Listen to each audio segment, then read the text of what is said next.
Today I've got two cards to share with you, creating two fun focal scenes.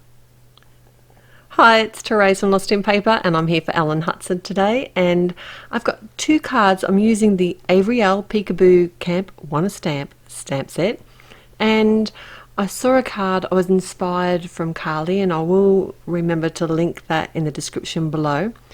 But what I thought I'd do was create a scene on each of my cards and keep all my interest pretty much within that one area. So I've got a couple of pieces of cardstock. They're cut to the same size as my card front. I like to work on the 80-pound Nina, and then I can add it to my card front after. And I've got the Gina K. This is the Masking Magic, and I've started to use this recently, and it is really nice masking paper. I've always used another brand, the Inkadinkadoo one, which is also fantastic, and this one's a little bit different. It's got sort of a shiny finish on it, and so far I've used it a few times now. I'm really liking this masking paper. It's nice and thin, so it gives you those crisp lines. Anyway, I'm rambling on. So back to my focal scene. What I've got is essential circles, and I've used one of the dies from Alan Hutson here to cut a circle. I've masked this on my cardstock with the mask paper, and then I'm using some of the Catherine Pooler inks and my blending brush to create my focal area for my card. So this is going to be the background, and then I can add some critters in the front of it from the Camp One Stamp set. These inks blend really beautifully. Now, like I said, this is Nina cardstock. It's not, because I used to have to blend on Bristol cardstock to get a nice smooth finish, but these blending brushes do make quite a difference. I use all different kinds of blending tools nowadays.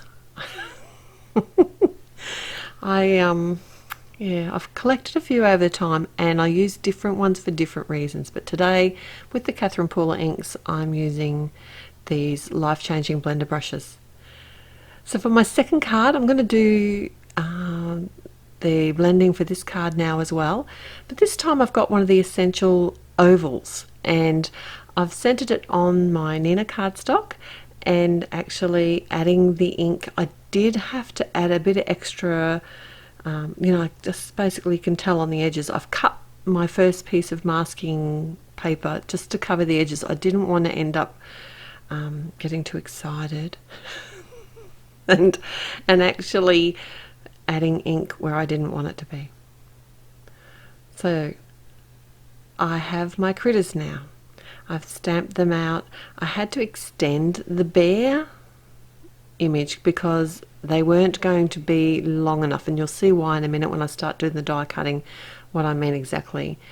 So I've stamped all these images out with some Memento Tuxedo Black on some Nina 80-pound, and I'm just using my Copic markers. Now, if you do miss any of the colours that I've used, like the Catherine Pooler colours or the Copic colours that I've used, I will make sure to list them over at the blog, and that link will be in the description below.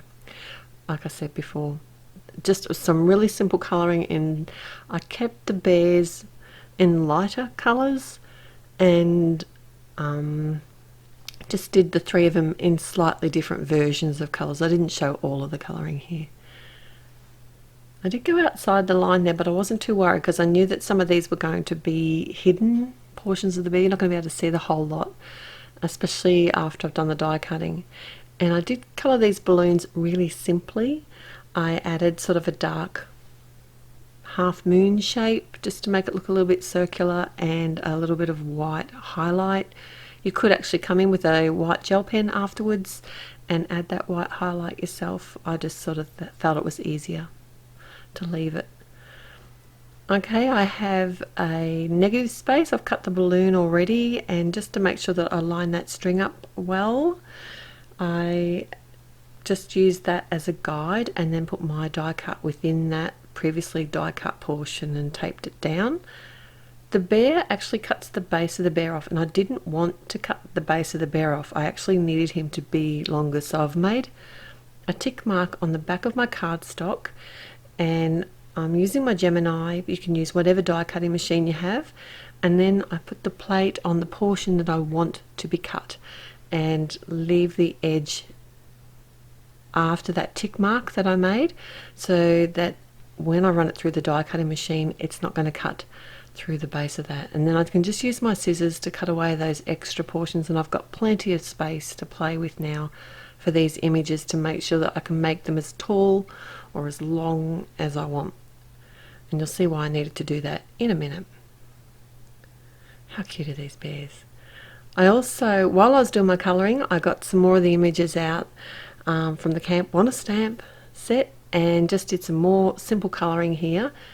The canoe image that you can see there, now that actually has some waves on it. So when I did stamp this out, I did do some selective masking, so I actually made sure that I stamped it without the waves being seen, because you'll see why I needed to make these sides longer.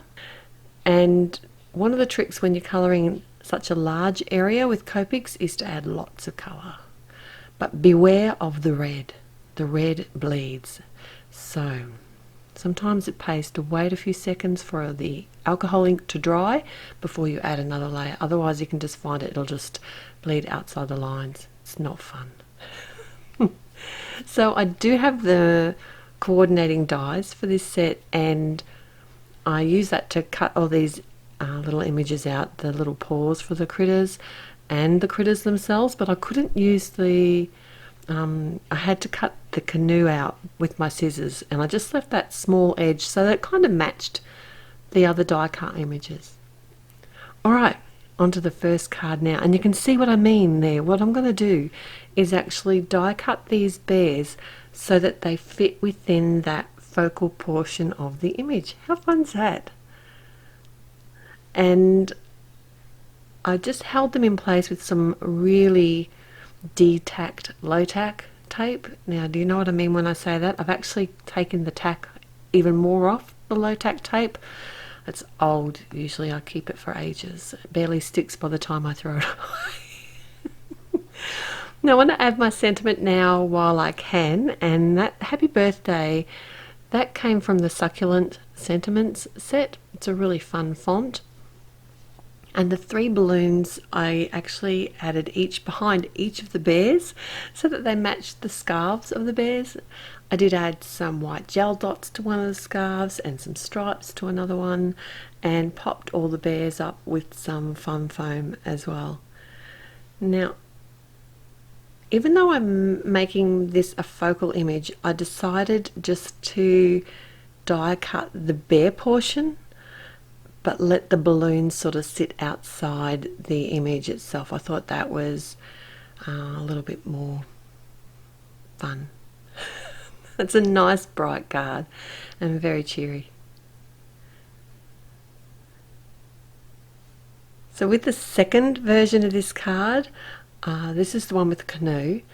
All I did was line up the canoe with the essential ovals die like I did with the bears and the circle die, and then I wanted to add a couple of clouds again, just making them on the outside like I did with the balloons, on the outside of my focal area. Just adds a little bit of interest.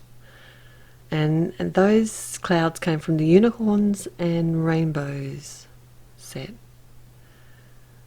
Now I've added some tape behind my canoe, and I want my little bunny to be peeking out over the top, so I did have to cut away a little bit of his body there because it was hanging over the bottom. And that wouldn't have looked very focal at all, I don't think.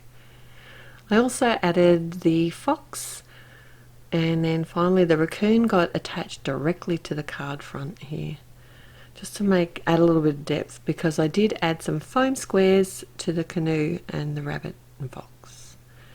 The sentiment, I have a speech bubble, which is from the Speech Bubbles die set, and added the sentiment for that. That's from the Totally Random Sayings Volume 1. I love these Totally Random Sayings stamp sets. They're awesome sentiment sets from Hutson.